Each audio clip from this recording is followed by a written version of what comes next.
Quero saudar a todos com a paz do Senhor. Quem está feliz, diga glória a Deus. Abra sua Bíblia, por favor.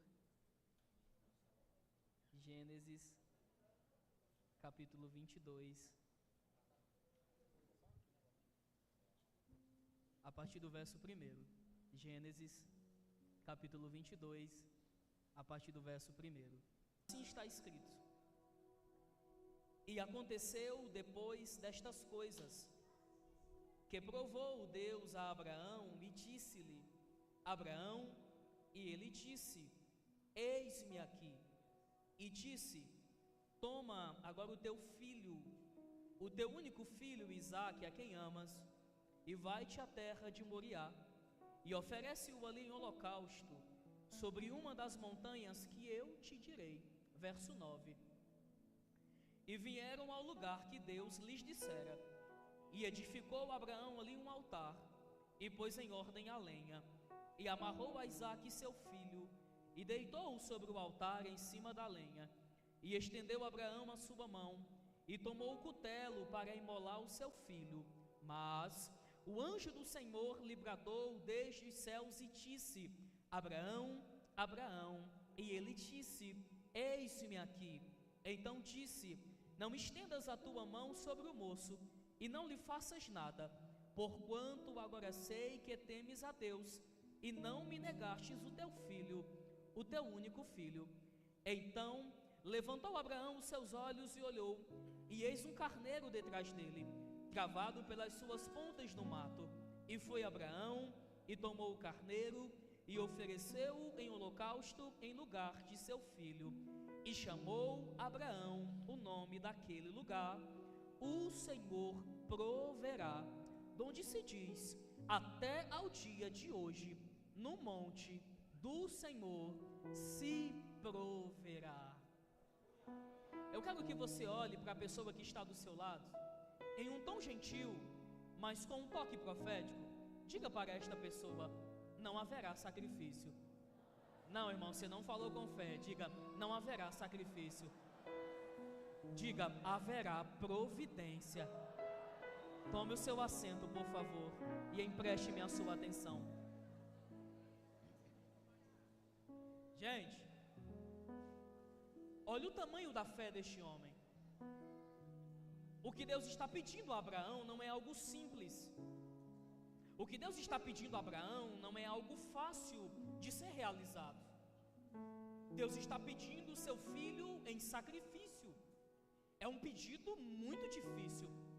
Abraão não reclama, Abraão não murmura, Abraão não indaga ao Senhor, ele apenas obedece. E aqui podemos perceber que a fé deste homem já era uma fé adulta, já era uma fé madura, já era uma fé desenvolvida. Mas escute bem, é impossível alguém aceitar a Cristo hoje e amanhã a sua fé já ser uma fé madura. Não é assim que funciona. O crescimento em Deus e com Deus é um crescimento paulatino, ou seja, é degrau por degrau. No crescimento com Deus não existe a possibilidade de furar a fila. No crescimento com Deus não existe a possibilidade de barganha. No crescimento com Deus não existe a possibilidade de dar um jeitinho brasileiro. Não é assim que funciona. O Senhor, Ele sempre nos levará a processos com o intuito de revelar-nos os seus propósitos. Com Deus não existe a possibilidade de negociação. Ele sempre nos levará a processos com o intuito de levar-nos a um outro nível espiritual. Abraão, ele nem sempre foi este homem com esta tamanha fé. Permita-me voltar um pouco para que possamos compreender a jornada de um homem e de uma mulher em busca de uma fé elevada. Abraão, ele morava em um lugar chamado Ur dos Caldeus. Era uma região cosmopolita, cercada por rios, por lagos, por mares. E ali havia um fluxo constante de turistas. Pessoas se locomoviam até aquele lugar para adoração a deuses estranhos. E a família de Abraão, ela fornecia, ela fabricava os artifícios para tal adoração. Então podemos entender que de forma autoexplicativa, no sentido financeiro, monetário, a família de Abraão não passava por perrengues. A família de Abraão não tinha que juntar moedas no final do mês para pagar uma conta de luz ou de água. Não. Abraão, ele vivia dentro de algo chamado previsibilidade. Escute bem, tudo estava sob o seu domínio, sob a sua administração. Nada fugia da sua mão. Abraão, ele vivia dentro de uma previsibilidade. E não é preciso ter fé para saber que, se eu trabalho ao longo do mês, certamente, no começo do mês, o dinheiro estará na minha conta. Abraão vivia assim. Só que aí surge o convite de Deus. E o convite de Deus é um tanto quanto interessante, porque o Senhor convida-o para andar com Ele. Só que Deus, Ele não dá uma localização, Ele não dá uma bússola, Ele não dá um mapa, Ele não manda localização no zap. Ele apenas diz: Abraão, caminha comigo. Para onde? Eu não sei, mas eu vou. Abraão saiu do seu lugar de conforto e ele foi. Eu aprendo muito com esse homem, e aprendo com um homem chamado Felipe. Felipe, ele é missionário em Samaria. Ele está vivendo a melhor fase do seu ministério. Só que aí surge a voz de Deus: vai para o deserto pregar para uma multidão.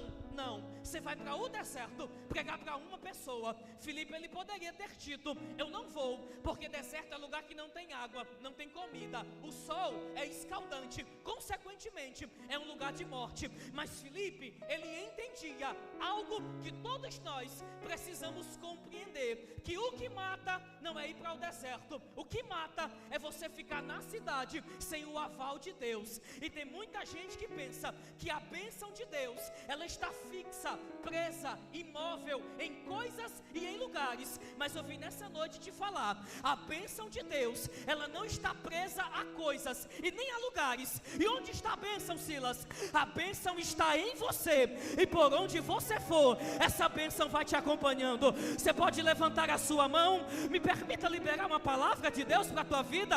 Ele pode te mandar para o deserto, Ele pode te mandar para a favela, Ele pode te mandar para o meio do mato. O que fará a diferença é a presença dEle na tua vida. É a presença dEle, não é o lugar, nunca foi. É a presença dEle. Abraão caminha. Ele sabe para onde vai? Não sabe. Mas a companhia é tão agradável que torna o caminho seguro. Só que esse homem, ele é reprovado em alguns testes, até chegar a uma fé madura. O primeiro teste que Abraão é reprovado é o teste da fome. A Bíblia diz que havia fome sobre a terra, e por onde ele passava, ele levantava um altar. Altar significa que eu compreendo que Deus merece ser adorado, e a minha única função é ser o seu adorador. Mas escute, nem sempre levantar um altar, participar de todos os cultos, não perder um trabalho na igreja, significa que eu creio piamente que Deus é o meu real provedor. Porque ele levanta altar, mas ele desce para o Egito, vai para onde não deveria ir, e chegando no Egito, ele mente, dizendo que a sua esposa é a sua irmã. Já percebeu? Tem gente que serve a Deus há 10, 20, 30 anos, e se você perguntar a ele ou a ela: o que é que te tira o sono? O que é que te traz preocupação? A conversa é sempre a mesma, porque a fé dessa pessoa, ela nunca cresceu, ela apenas atrofiou. Porque tem quem pense que a fé, ela tende a crescer em meio à bonança da vida, ao sucesso da vida, à riqueza da vida. Mas permita-me dizer-lhes uma dura verdade: a fé, ela cresce especialmente em meio aos vales da vida, aos desertos da vida. E quem veio para esse culto querendo receber mais fé, hoje o Senhor te dará fé para você romper, fé para você vencer. Hoje Ele te dará fé. Hoje ele caminha aprendendo com Deus. Só que agora Abraão tem que lidar com algo que todos nós que estamos aqui não sabemos lidar. É com o silêncio de Deus. Pense em algo difícil de lidar. É com o silêncio de Deus. Eu não sei vocês, digo quanto a mim, eu prefiro receber um sim ou um não, porque aí ou você vai ou você para. Mas o silêncio de Deus, ele é ensurdecedor. O silêncio de Deus é torturante. Deus fala com todo mundo e aparentemente Ele não fala conosco. Ele fala com o irmão que está do lado, mas parece que para a minha vida os céus estão fechados.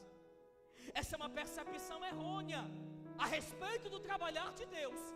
É porque criamos, pastor, uma falsa concepção ou percepção que Deus só está trabalhando se a gente conseguir contemplar barulho, movimentar, coisas saírem de um lugar para o outro. Mas deixa eu te falar uma coisa, Deus também trabalha no silêncio. E vou te dizer para você da glória, a minha esposa, ela fez uma cirurgia, ela fez a retirada de um ovário, e ela estava somente com um. Esse ovário estava sobrecarregado, ela sentindo muitas dores. Fomos no médico, a previsão era de cirurgia, para a retirada do outro ovário, não ia poder gerar, não ia poder ter filhos. Estávamos orando, chorando, e Deus em silêncio. Só que chegou um momento, a gente se preparando para uma cirurgia, olhamos para o médico e ele falou: não vai ser preciso, o ovário está limpo e você está grávida. Estamos esperando uma bênção, porque Deus também trabalha no silêncio. Você pode levantar as suas duas mãos? Deixa eu liberar uma palavra profética. Há uma graça de Deus nessa casa. Me perdoe pela minha forma de pregar, eu sei sobre oratória, homilética, hermenêutica, eu dou aula disso, gente, mas eu vim dar lugar nessa noite. Hoje Deus vai romper o silêncio. Hoje tu ouvirás a voz do Senhor. Ele está trabalhando em favor da tua casa. Ele vai fazer.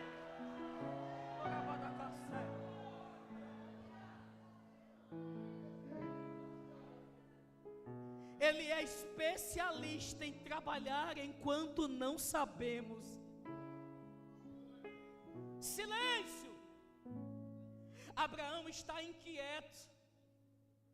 Nós somos inquietos, impacientes, perseverança não temos.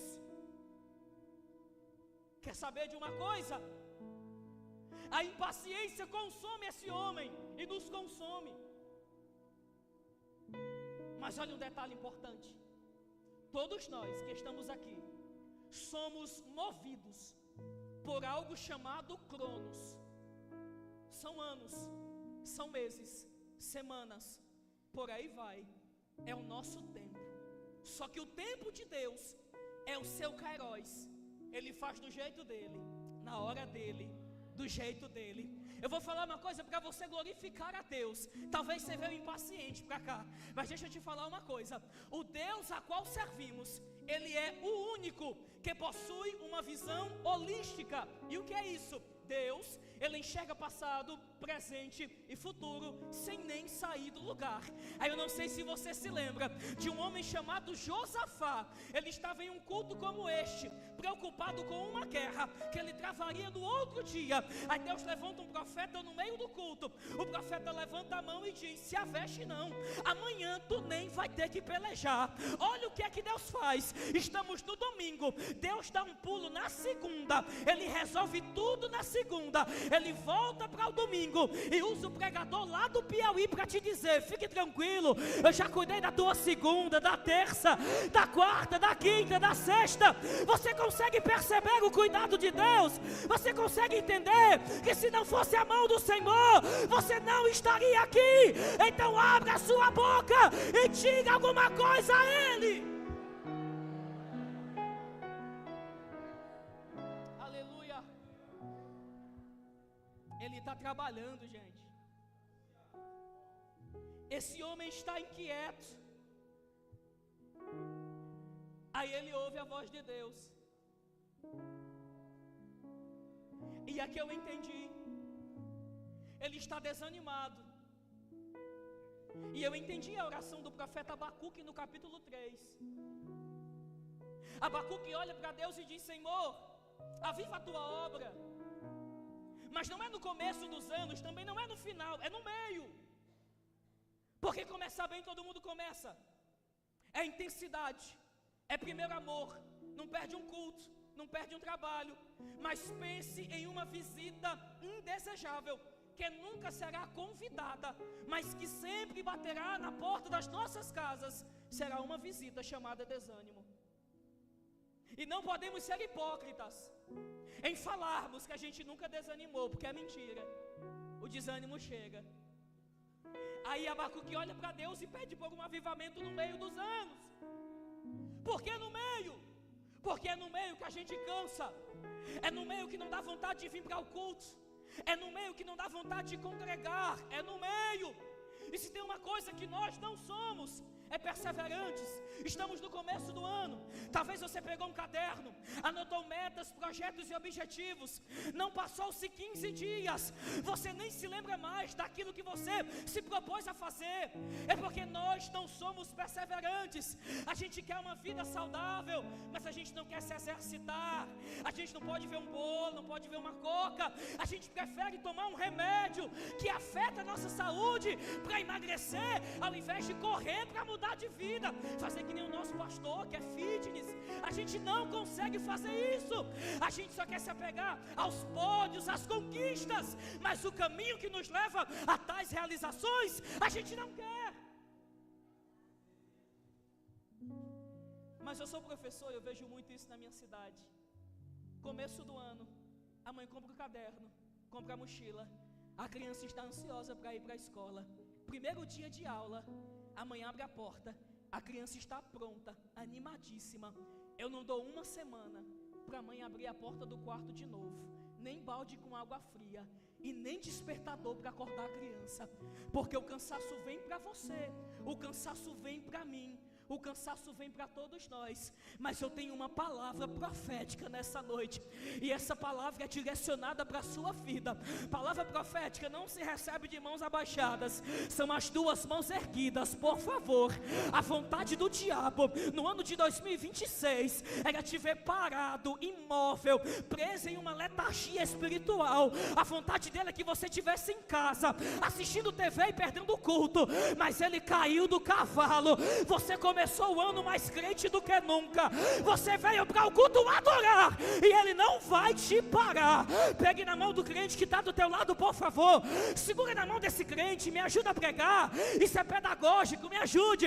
Balança a mão desse crente e diga: para trás nem para pegar impulso. Para trás nem para pegar impulso. Você não vai ficar no meio do caminho. Você vai chegar no final. Hoje Deus te dá força.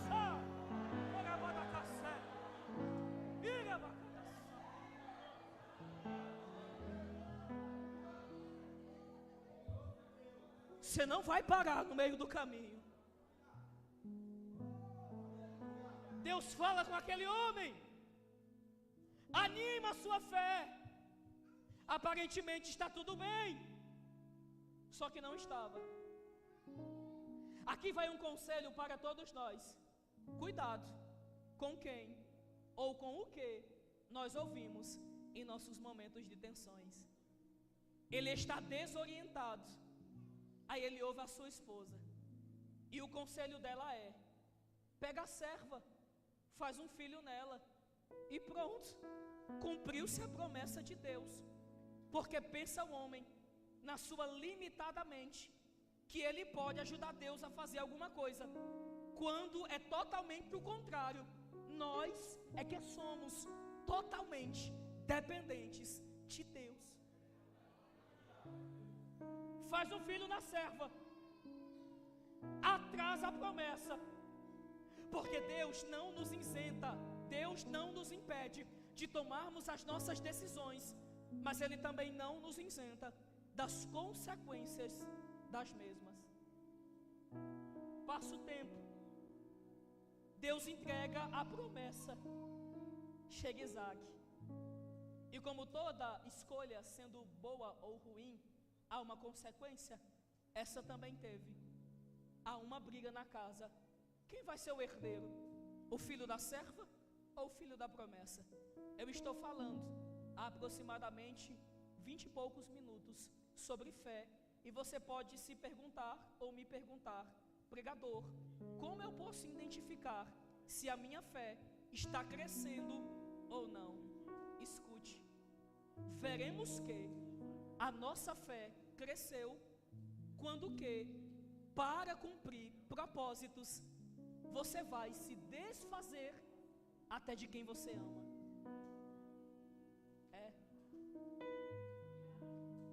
Ele amava muito o menino, filho da serva. Só que ele amava muito mais o propósito de Deus. E existirão momentos que o próprio Senhor nos levará a situações como estas, para saber onde está o nosso coração, se é nele ou se é naquilo que ele pode nos dar. Abraão manda o menino embora. E chegamos aqui, no texto que lemos. Deus olha para Abraão e diz assim: traz o menino para mim, sacrifica Isaac para mim. Abraão poderia ter dito: Senhor, eu já te dei um, agora tu queres o outro, vou ficar sem nada. Mas Abraão não fala nada, gente. Ele pega o menino, ele pega os servos e ele caminha em direção ao monte. Ou caminhada difícil, ou silêncio torturante, ou momento terrível. É quando você não sabe como você vai fazer, é quando você não sabe como você vai resolver, é quando você não sabe de onde vai vir.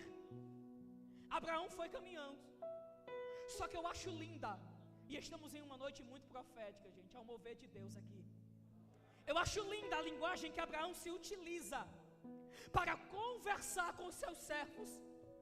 Ele chega no pé do monte, ele olha para os servos e ele diz: fiquem aí, porque eu e o menino subiremos, adoraremos e retornaremos. Ele não diz que vai sacrificar, ele diz que vai adorar. É diferente, é outra coisa. Por que ele fala que vai adorar? É porque Abraão sabia com quem ele estava falando. Ele estava falando com servos. O que é que servos sabem fazer? Servo sabe cuidar de jumento. E quem cuida de jumento só sabe lidar com coisa que empaca, que dá coice, que não vai para frente. Eu vou simplificar. Deus coloca algo no teu coração, aí você abre a boca, sai contando para todo mundo, e essa pessoa diz: não faz, você não pode, você não tem dinheiro, vai ajudar o irmão para quê? Vai fazer isso para quê? Já percebeu? São pessoas que não somam, não agregam, não contribuem. São pessoas que não servem para nada. Mas se prepare, porque esse tipo de gente Deus vai mandar para longe na tua vida. Vai sair de lá, vai para longe. Mas se prepare, Ele vai trazer gente para perto, que vai pegar na tua mão e vai dizer: conta comigo, eu não te largo. Se prepare para despedidas.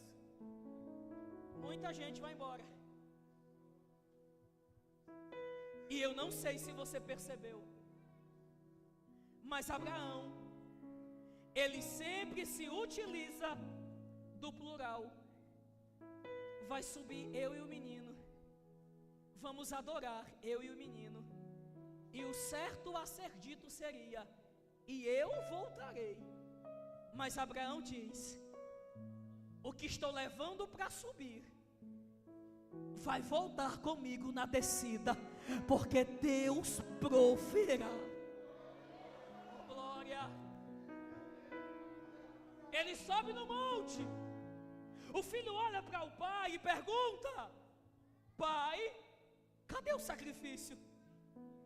O pai rompe o silêncio e diz: Deus proverá para si o sacrifício.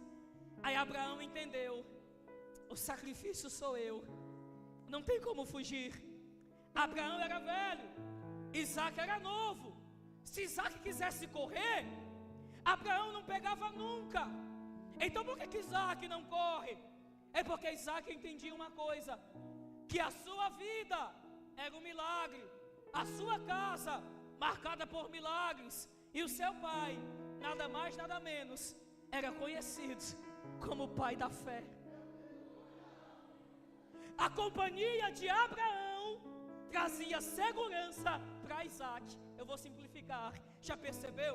Quando estamos passando por uma luta terrível e só em olharmos para alguém a nossa fé é edificada, a gente pensa: nossa, fulano passou por tanta coisa, está em pé, está crente, glória a Deus, edificou a minha fé. Só que escute, Deus não nos chamou para sermos meros telespectadores das experiências dos outros, das vivências dos outros. Escute isso, a experiência do outro tem a capacidade de me edificar, mas a minha experiência pessoal, ela tem a capacidade de me marcar, e sempre que eu olhar para essa marca, eu vou lembrar que foi uma luta terrível, mas o Senhor me deu vitória.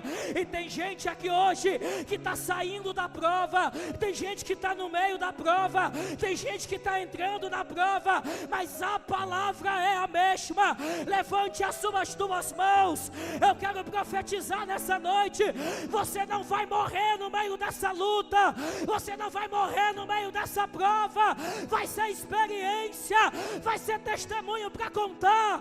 Segure na mão desse crente só mais uma vez, só mais uma vez, chacoalha a mão desse crente e diga: marca o culto de ação de graça e me convida para comer do bolo, porque Deus vai fazer.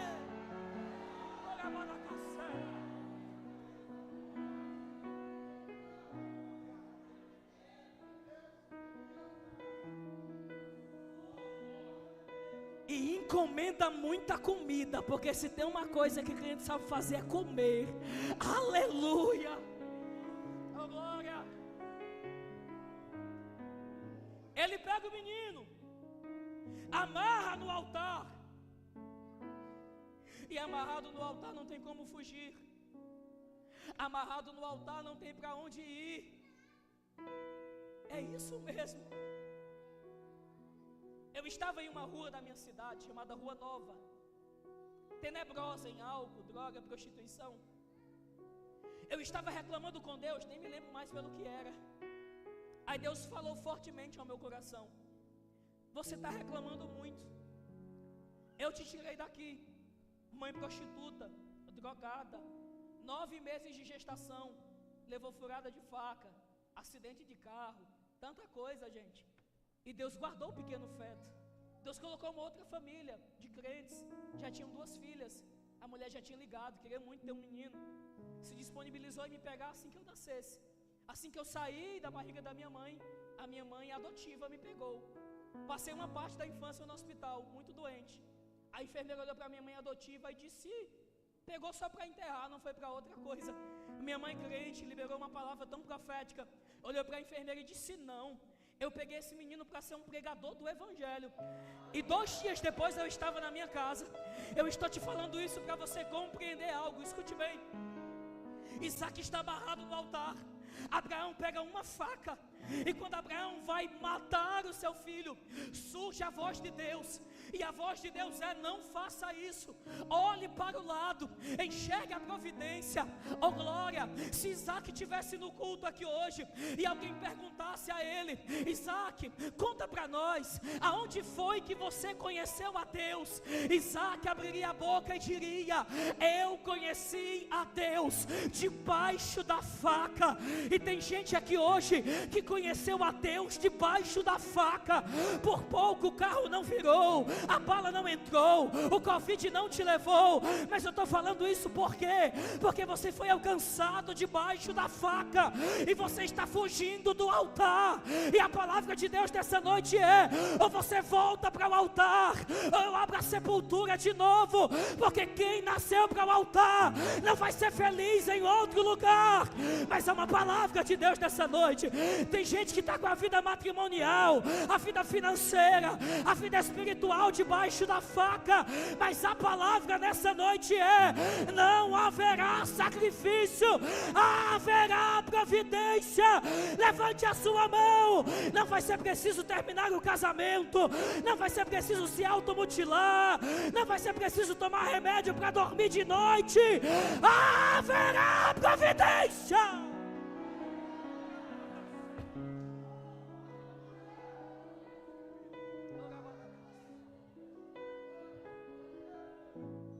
Providência. Estava ali do lado. Mas quer saber de uma coisa?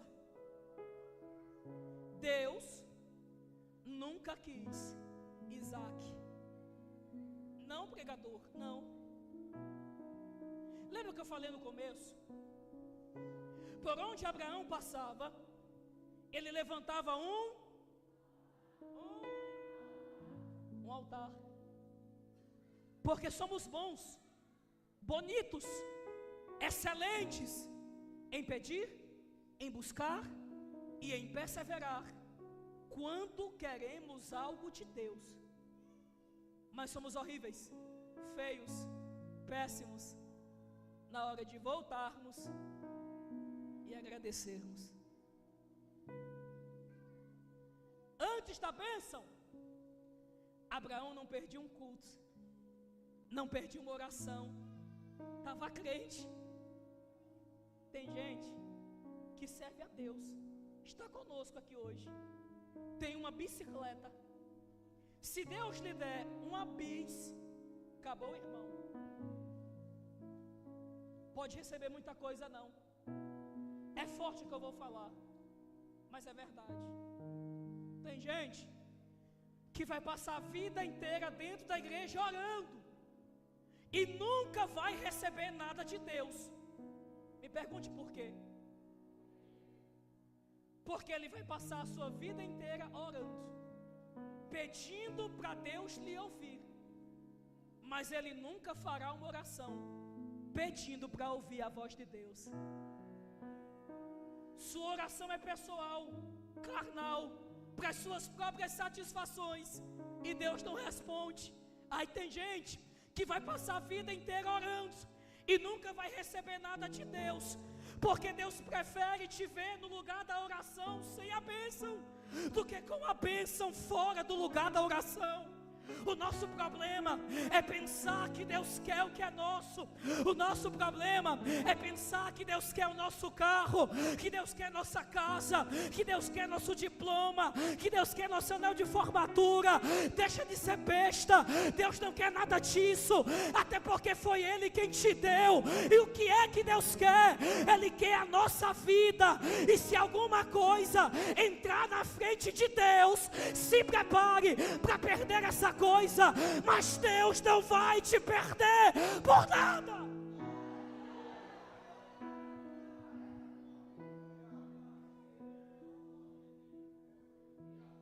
Onde está o nosso coração? Abraão, antes da bênção, tu está levantando altar todo dia. Depois da bênção, o irmão Abraão nunca mais apareceu no culto.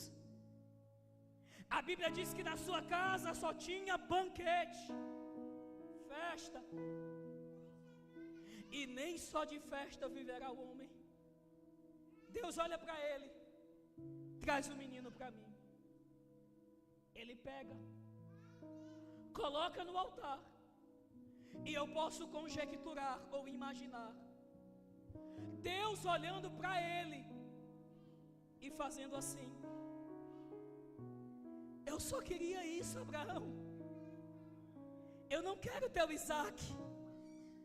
Eu só queria que você levantasse um altar mais uma vez.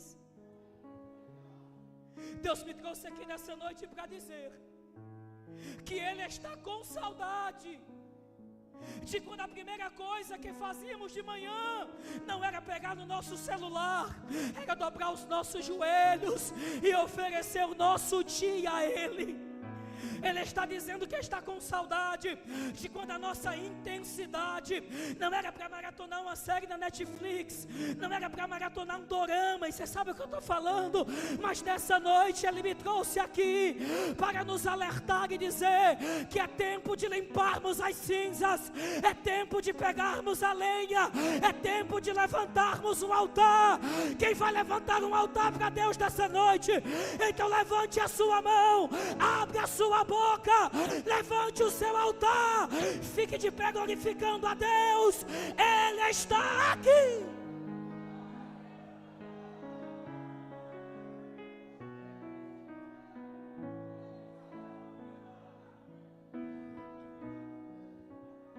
Segure na mão desse crente que está do teu lado, por favor, segure na mão.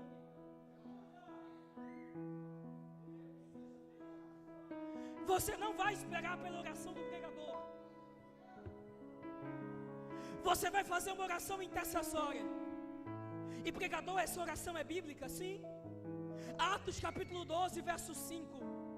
E Pedro estava preso na prisão, mas a igreja fazia contínua oração por ele a Deus. Pedro não sabia, mas a igreja estava orando. A igreja não sabia, mas Deus já estava operando, porque Deus é especialista em trabalhar enquanto não sabemos. Você vai orar por esse irmão que está do teu lado, porque talvez ele está sorrindo, está cantando, mas talvez esse irmão está debaixo da faca. Mas enquanto você ora, os céus se abrem nessa noite, e o que vai descer é providência do alto, do alto. Levante a sua mão, ore por esse irmão. Eu vou te dar 2 minutos para você abrir a sua boca, encher essa casa de glória. Agora, agora, agora, abre a sua boca.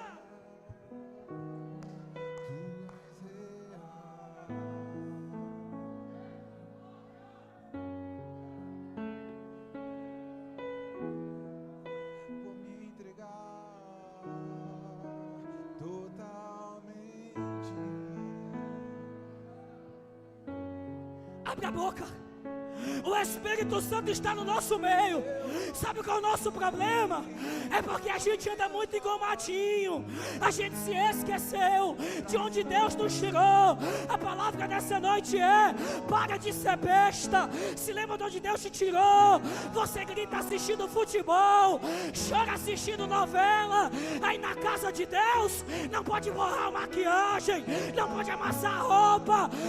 Abra a boca, chore, se derrame, Ele te salva. Aquilo que me custar, tu inclinarás os teus ouvidos ao meu clamor. Mais vale dia no centro do teu querer que toda a vida seja mais. Abra a boca. O Espírito Santo já chegou. Já chegou. Já chegou. Sinta o abraço do Espírito Santo. Ah, pregador, faz tanto tempo que eu ouvi a voz de Deus, que eu senti o abraço de Deus. É nessa noite. É nessa noite. Sinta o abraço de Deus. Ouça a voz de Deus.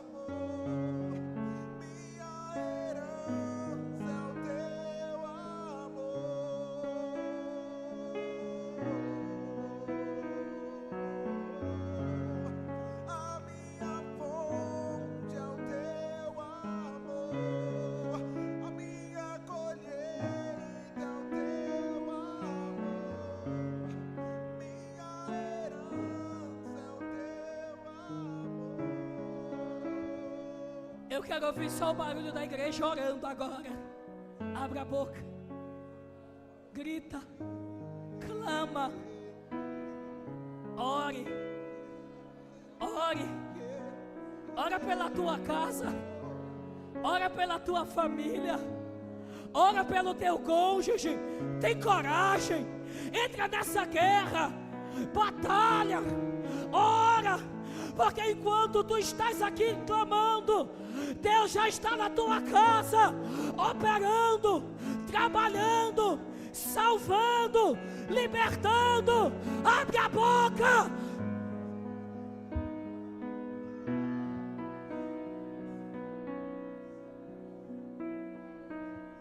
Feche os seus olhos. Há uma graça de Deus nesse lugar. Estamos em um ambiente 100% profético. Há uma graça de Deus nesse lugar.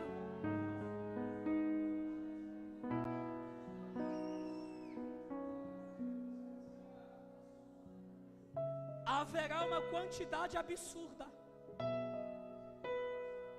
de cultos de ação de graça. Passarão, olharão e verão e dirão: que é isso? Que tanta festa é essa? Será a providência de um Deus fiel. É mistério. Eu vejo uma confeiteira fazendo muitos bolos, muitos cultos. Deus vai te responder. Que mensagem triunfalista é essa, pregador? Que teologia de prosperidade é essa? Não. É porque Deus tem prazer em abençoar os seus filhos. E Ele está rompendo o silêncio hoje na vida de muita gente.